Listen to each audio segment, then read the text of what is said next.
Bonjour et bienvenue dans cette vidéo. Je suis Mathilda Moutoussamy, je suis énergéticienne. Je voulais parler un petit peu du fait de se rappeler de ses vies antérieures. Je fais cette vidéo parce que, un petit peu en réaction après avoir vu un film qui s'appelle Infini et qui parle de personnes qui se rappellent de leur vie antérieure et qui se réincarnent.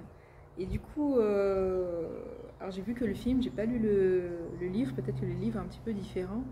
Et il y a pas mal de choses qui m'ont choquée parce que moi qui me rappelle de mes vies antérieures, il y a plein de choses pour lesquelles c'est très très différent. Déjà, la première chose, dans le film, il y a tellement de violence.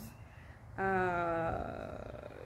on a vécu beaucoup de vies antérieures, et vraiment, je pense que la plupart des gens qui se rappellent de leur vie antérieure seront d'accord avec moi que on a vu assez de guerres et on a vu assez de conflits comme ça pour ne pas reproduire encore ces choses-là. La deuxième chose aussi, c'est que quand tu te rappelles de tes vies antérieures, tu n'es pas dans le même corps quand tu te réincarnes et tu n'as pas forcément la forme physique pour pouvoir faire les choses dont tu te rappelles avant. Si tu te rappelles de techniques guerrières d'un ancien temps, ça ne veut pas dire que tu as le corps pour pouvoir le faire dans cette vie-là. Ou ça passe par énormément d'entraînement. Il faut récupérer les muscles, la souplesse, etc. Moi, très clairement, j'ai pas la forme physique voilà, pour pouvoir mettre en place des formes de combat que j'ai pu connaître dans d'autres vies antérieures, en fait. Notamment sur des formes de wushu, notamment. Ou d'arts martiaux, si vous ne connaissez pas le terme wushu. C'est le terme correct pour englober tous les arts martiaux chinois. Donc voilà, pourquoi quand on parle de vie antérieure, tout d'un coup on se retrouve avec des gens qui sont présentés comme ayant des super pouvoirs, en train de batailler avec toutes les armes modernes, etc. C'est pas logique. Je crois que plus on se rappelle des vies antérieures, plus on a envie de vivre une vie tranquille, pépère, peinard et pas être emmerdé par beaucoup de gens. Si vous me suivez depuis pas mal de vidéos, vous savez que ça a été très très challengeant pour moi de faire des vidéos et tout, parce que c'est pas du tout, c'est pas mon idéal de vie. Moi j'ai pas besoin de ça pour vivre, on va dire, mon bonheur il est pas là. Par contre voilà, à un moment donné j'étais poussée pour partager ça. Surtout que je sais qu'il y a des gens qui ne me croiront pas. Je me suis beaucoup fait, quand je dis que je me rappelle toutes mes vies antérieures, il y a des gens qui ne me prennent pas au sérieux. Et particulièrement les mecs qui me renvoient chier, du coup, comme si la parole, parce que je suis une femme, je pense que parce que je suis une femme de couleur et que je peux pas être intelligente aussi, forcément remis en question et forcément que je suis hystérique, etc. quoi.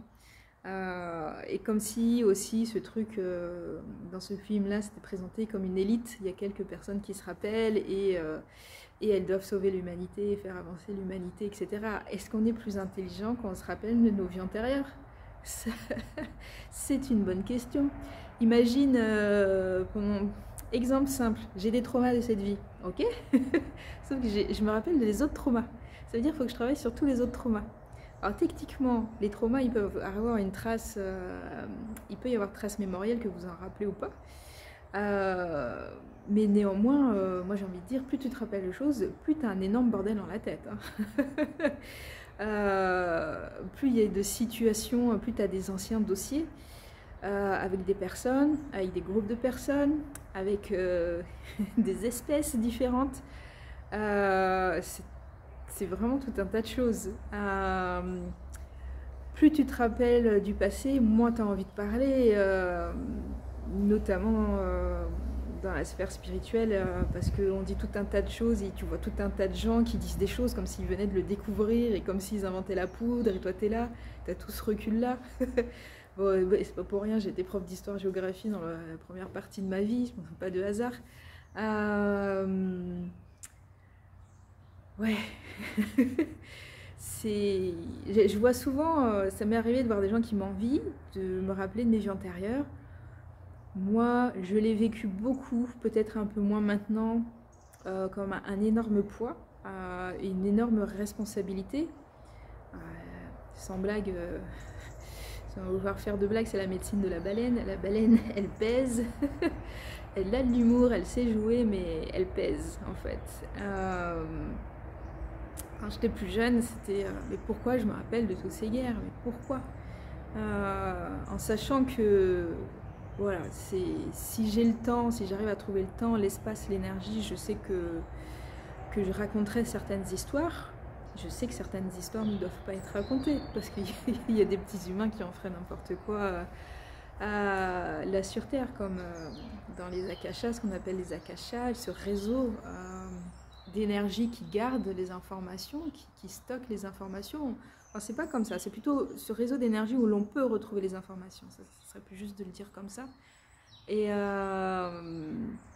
il y a des choses qui sont scellées. Il y a des gens qui, à très bon escient, ont scellé certaines informations pour que certains savoirs ne soient pas récupérés par des personnes qui seraient mal intentionnées, parce qu'il y a des gens mal intentionnés.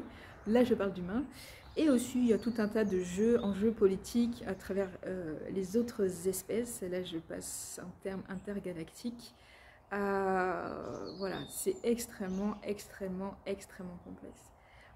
Le film aussi, il présente quelque chose de très simpliste. Il y a des gens qui veulent sauver la planète et il y a deux camps qui s'opposent. Mais ça me fait tellement rire parce que la réalité que je perçois moi, elle est tellement 1 milliard, 100 milliards, 1 000 milliards de fois plus complexe que ça.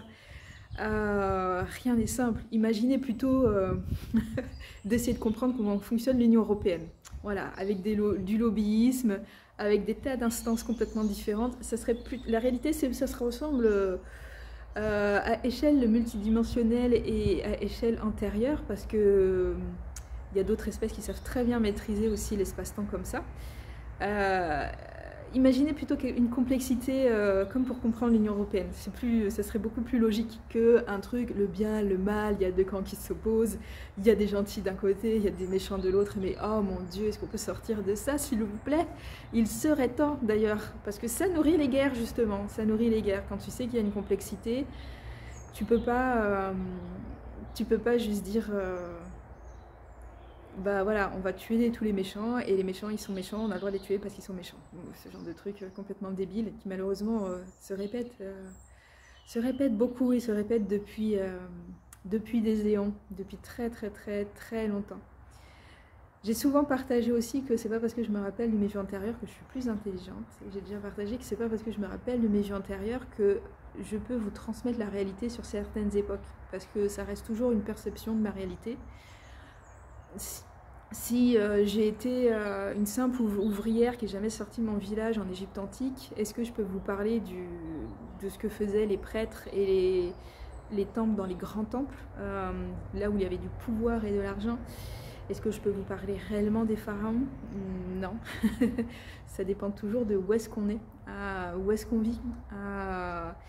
Est-ce que à l'époque de l'Atlantide, je peux vous parler du fonctionnement de l'Atlantide? Je ne crois pas, parce que moi je visitais l'Atlantide, mais je n'étais pas Atlante. Donc je regardais tout ça avec des yeux très étonnés, toujours. Et je regarde toujours cet espace-là mémoriel et civilisationnel avec beaucoup de distance et de détachement, comme je le faisais déjà à l'époque, quand je vivais à cette époque-là, en me disant c'était plutôt ok, je comprends pas, ces gens ils sont un peu bizarres. Avec toujours la sensation que pourquoi ils ont choisi de percevoir le monde tel qu'ils ont choisi de le percevoir, parce que moi j'ai de mon point de vue, j'ai l'impression qu'il y a des choses essentielles, très essentielles de cette matière et de cette dimension-là terrestre. Je parle de vraiment là, cette dimension qu'on connaît tous là, enfin dont nous avons tous conscience. Pour moi, les Atlantes, il y a des choses qu'ils n'avaient pas compris fondamentales de cette société. La terre, on vit dans la nature, on vit avec la terre, et tout ça sont des organismes vivants qui nous soutiennent.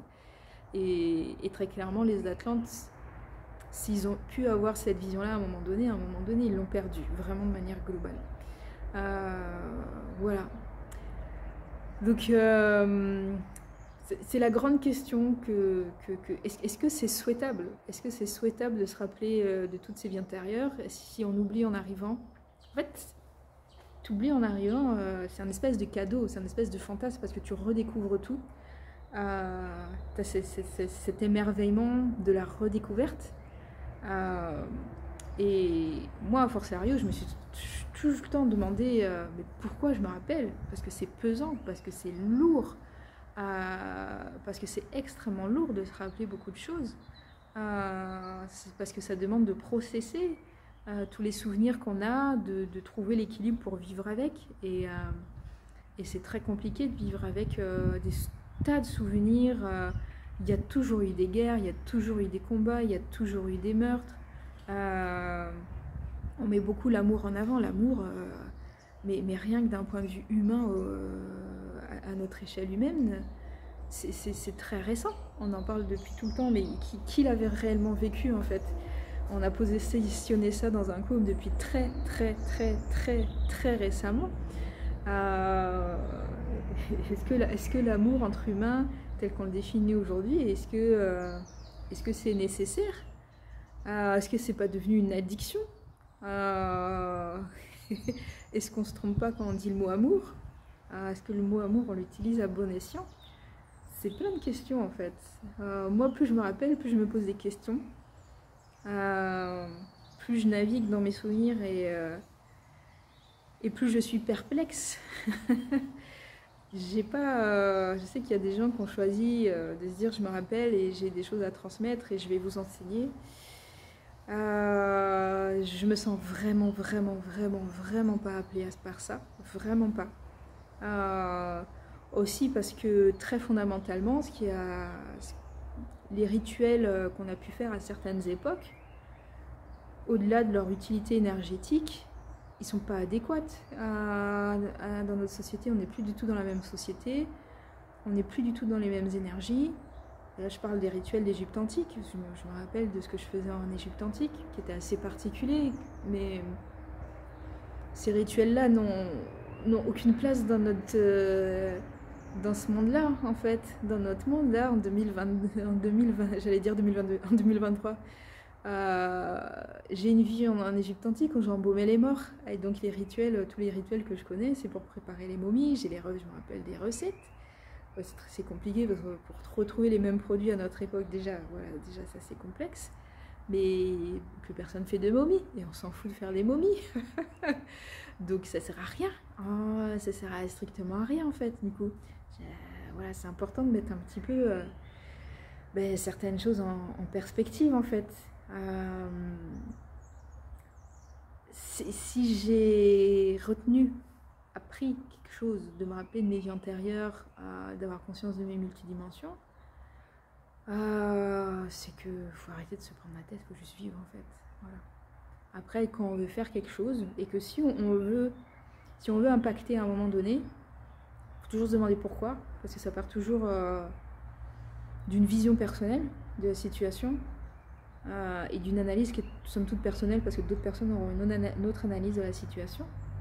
Par contre, s'il faut s'engager, on s'engage, et on sait très bien qu'il faut s'engager collectivement et qu'il faut passer réellement par la matière. Et par des formes pacifistes, oui, c'est compliqué, mais mais oui, il y a eu trop de guerres, il y a eu trop de meurtres, il y a eu beaucoup trop de choses de secta Kabila. Une autre chose que je peux dire, c'est que le blablabla du New Age et on va arriver au New Age, c'est un truc que j'ai déjà entendu dans des vies antérieures. J'étais aussi prof d'histoire-géographie dans cette vie-là, donc j'ai fait une vidéo sur la question, pourquoi la notion de nouveau monde et nouveau, c'est très problématique. Ça, c'était une approche très rationnelle et humaine, et là, de maintenant, de cette époque-là. D'un point de vue en vie antérieure aussi,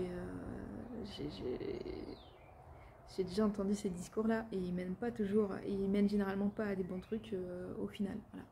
Moi, je vous dis, je me rappelle de mes vies antérieures, j'ai aucun moyen de vous le prouver, c'est juste ce que je suis en train de vous raconter. J'ai pas ce détail, je pourrais vous dire, ouais, je vais vous dire que tel truc, il y a tel endroit d'une de ma vie antérieure, et on va les déterrer ensemble, et comme ça vous savez que pour vous prouver, enfin voilà, essayer de rentrer dans des procédés pour essayer de prouver, mais j'ai pas envie de le prouver. J'ai pas envie de rentrer là-dedans, et peut-être que j'aime bien laisser planer le doute aussi. parce que continuer à douter, à s'interroger, à questionner, ça reste extrêmement essentiel. Et parce que prouver que je viens des vies antérieures, qu'est-ce que ça va enclencher derrière aussi? Je pense qu'il y a des gens qui vont faire des projections, etc. Enfin, voilà. Je pense pas que ça servira à grand chose au final. Je suis pas là pour prouver que les vies antérieures, elles existent. C'est pas ma dynamique. J'essaye de transmettre très humblement des mises en garde, des potentialités d'exploration dans ce que je fais, dans mes stages. Dans tout ce que je fais, je vous emmène à explorer, je vous dis pas de vérité, je fais pas de cours théoriques dans ce que je fais. Bien sûr et surtout parce que j'ai été prof et que j'étais dans cette posture qui est potentiellement tellement dans l'emprise et qui ramène tellement à des schémas de domination et de hiérarchisation, etc. Je suis le prof, j'ai une vérité, je vais vous enseigner. Quand bien même transmettre c'est important, quand les enfants sont intéressés et curieux c'est intéressant, mais le système tel qu'il est posé à l'heure actuelle dans l'éducation, non. Voilà. Il apprend surtout à accepter la domination aussi en même temps. Donc ça ne m'intéresse pas. Et d'être moi adulte à transmettre à d'autres adultes des éléments d'anciennes civilisations en vous disant ben, c'est comme ça et c'est comme ça qu'on faisait et vous allez faire pareil. Ça n'aurait pas vraiment beaucoup de sens parce que fondamentalement je pense qu'on ne doit pas faire comme ça a déjà été fait. Dieu sait que ces grandes civilisations antérieures qu'on admire n'étaient pas les seules. Il y en a eu plein d'autres. Et que c'est pas parce qu'elles ont traversé le temps qu'elles sont forcément meilleures et que leur sagesse est plus importante. Il y a des choses qui peuvent être intéressantes, des points de vue et des regards, différents qui peuvent nourrir notre réflexion, nous, aujourd'hui, sur comment on a envie d'avancer. Mais voilà, transmettre des rituels de Lémurie au jour d'aujourd'hui, pour les faire pareil, pour moi, ça n'aurait vraiment aucun sens. Parler de ce qu'on faisait, pourquoi pas? Parce que ça peut donner des idées pour penser différemment, réfléchir différemment et peut-être trouver des nouvelles voies d'innovation pour aujourd'hui, en allant creusant dans le passé. Donc voilà, tout ça pour dire que c'est important de tempérer un petit peu ce truc-là. Vraiment, je sais pas, moi je souhaite pas à tout le monde de se rappeler de tout, ça va être un énorme bordel. Ça va être un énorme bordel. Puis il faut gérer en fait quand tu as des dossiers contre quelqu'un qui date de 300 000 ans et tu recroises la personne. Ok, qu'est-ce que tu fais? La personne elle est consciente, pas consciente?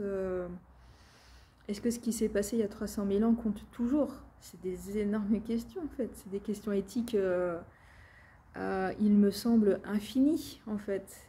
Tu croises ton ex-mari. Qu'est-ce que tu fais? Est-ce que ça veut dire forcément que vos âmes ont à se lier dans cette vie-là? Au contraire, il faut être hyper méfiant parce que du coup, les âmes vont être attirées. Mais est-ce que c'est juste? Est-ce que c'est juste et est-ce que c'est souhaitable dans cette vie-là en fait? Voilà, beaucoup de choses qui me semblent importantes. Le maître mot, c'est mettre de la perspective là-dedans, prendre le temps de réfléchir, prendre le temps de se poser. Voilà, il faudrait vraiment que j'écrive des bouquins parce que je suis fatiguée que c'est des scénaristes hommes qui s'emparent de ces projets-là, des écrivains hommes qui s'emparent de ces sujets-là. Heureusement qu'il y a eu les frères Matrix parce que bon, comme ils ont fait leur transition, c'est des personnes beaucoup plus sensibilisées à ça du coup et qui mettraient certainement beaucoup moins de violence qu'ils n'ont fait par le passé dans leurs futures œuvres. Et je sais que ça vend, hein. Je sais qu'Hollywood aime bien mettre du cul, de la violence, du sang partout, de la trahison, parce qu'ils sont persuadés qu'il n'y a que ça qui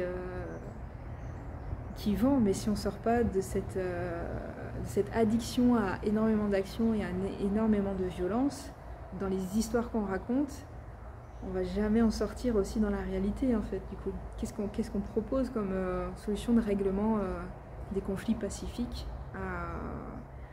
Voilà. On sait que tout le monde est perdant. Dans les guerres, absolument tout le monde est perdant, il n'y a pas de gagnant, c'est pas vrai. Tout le monde a perdu, à part quelques poignées de personnes qui généralement ont poussé à ce que ça se déclenche, mais qui étaient totalement à l'abri durant les conflits en fait. Voilà. Je ne vais pas aller plus loin pour cette vidéo. N'hésitez pas si vous avez des questions. Parce que sinon, moi, je ne vais pas forcément tellement détailler sur ces questions de vie antérieure là. Encore une fois, moi, ce que j'amène, je vous partage certaines histoires. Je vais ouvrir une série de vidéos sur la lémurie. Je vais partager certaines choses. Ça servira pour les personnes qui ont à réactiver certaines énergies de cet espace-là.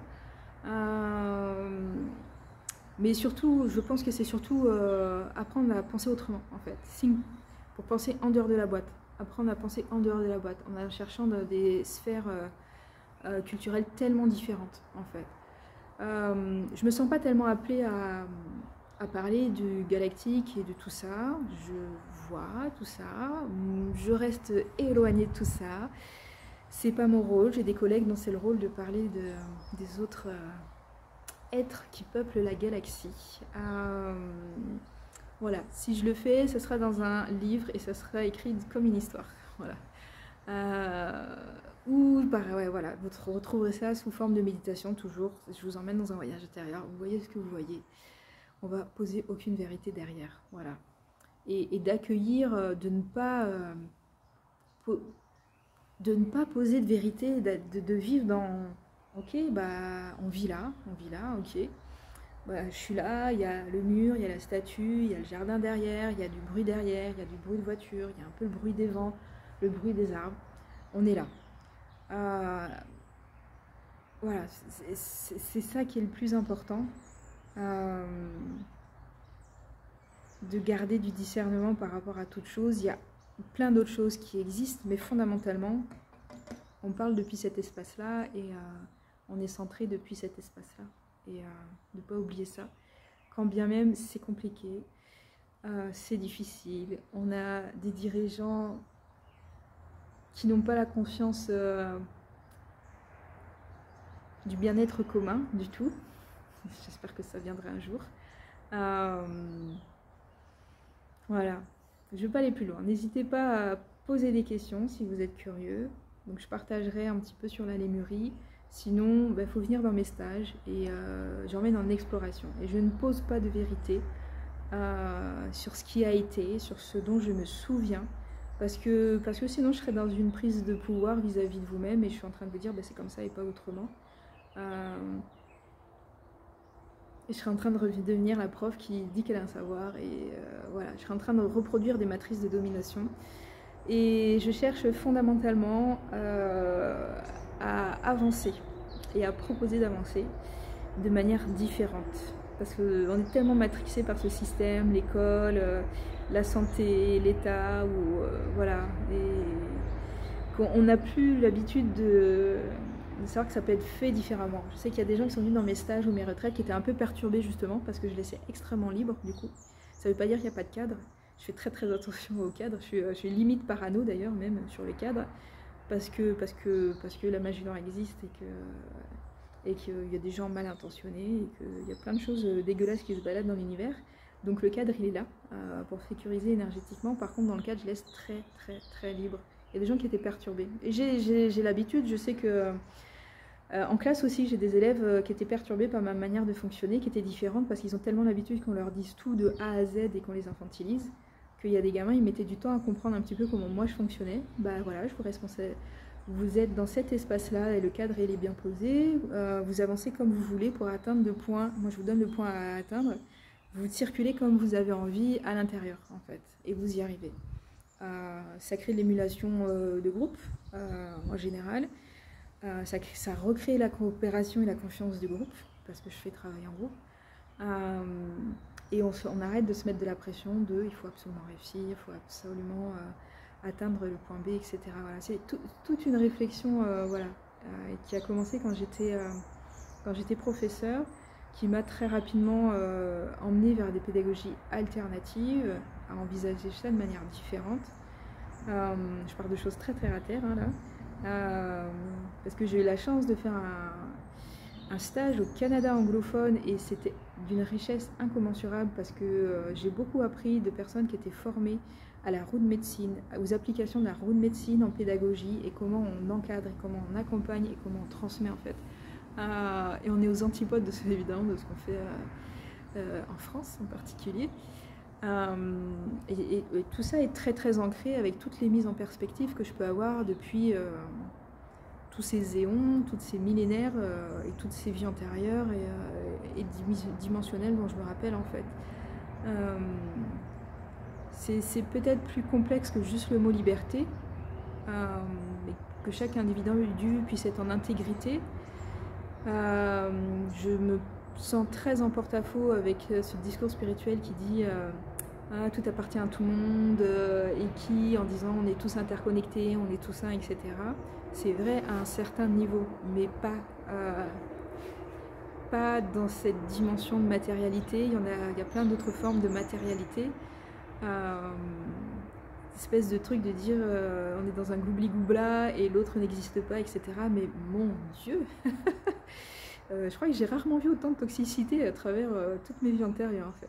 Je crois que j'ai rarement vu des trucs aussi waouh pas croyable. Qu'est-ce qu'on peut raconter comme connerie du coup qu'est-ce qu'on peut se raconter comme connerie et raconter comme connerie. Alors bien sûr, il y a toujours de la nuance à mettre dans ce que je dis.